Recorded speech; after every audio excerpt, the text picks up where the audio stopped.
দর্শক, Gulshan Shahzadpur link road এখন পর্যন্ত সর্বশেষ পরিস্থিতি দেখতে পাচ্ছেন। মূল সড়কটি ভেঙে যে গুলশান লেকের যে পানিগুলো রয়েছে সেগুলো এক পাশ থেকে অপর পাশের দিকে যাচ্ছে। যে গুলশান এবং শাহজাদপুরের মধ্যকার যে লিংক রোডটি রয়েছে সেই লিংক রোডটির সেই চিত্র আপনাদেরকে দেখানোর চেষ্টা করছি। 24 ঘন্টারও অধিক সময় পার হয়ে গিয়েছে। গতকাল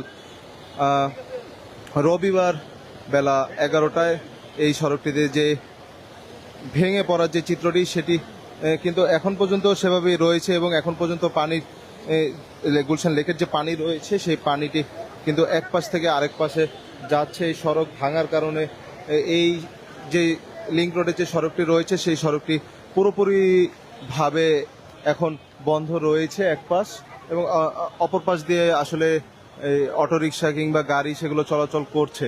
এছাড়াও জানিয়ে রাখি যে সড়কটি এখন পর্যন্ত ডুবে রয়েছে, 24 ঘন্টারও অধিক সময় হয়ে গিয়েছে এবং সেই সমাধানটি এখন পর্যন্ত আনা হয়নি। এবং এই যে গুলশান শাহজাদপুর লিংক রোডের যে এক পাশে সড়ক ভেঙেছে, শুধু একটি দিকেই আসলে সড়কটি ভাঙেনি এবং এই পাশটিতে আরও বড় পরিসরে গর্ত দেখতে পাচ্ছি। আমরা এখানকার একজন লোকের সাথে কথা বলবো।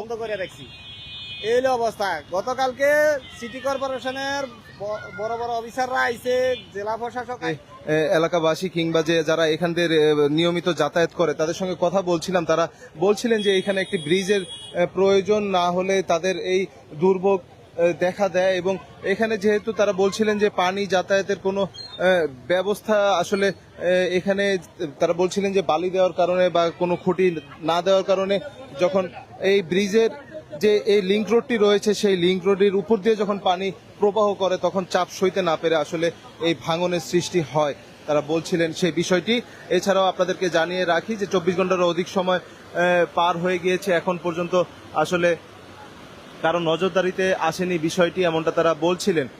এবং আমরা দেখানোর চেষ্টা করছি যে এই গুলশান শাহজাদপুর লিংক রোডের যে ভয়াবহতা এবং সড়ক ভাঙনের ফলে যে বিপর্যস্ততা সেই দৃশ্যটি আপনাদের সামনে তুলে ধরার চেষ্টা করছি জাগো নিউজ ফেসবুক লাইভে। আমি রাকিউল রানা, আপনারা দেখতে পাচ্ছেন সেই ভয়াবহ সড়কের যে চিত্র।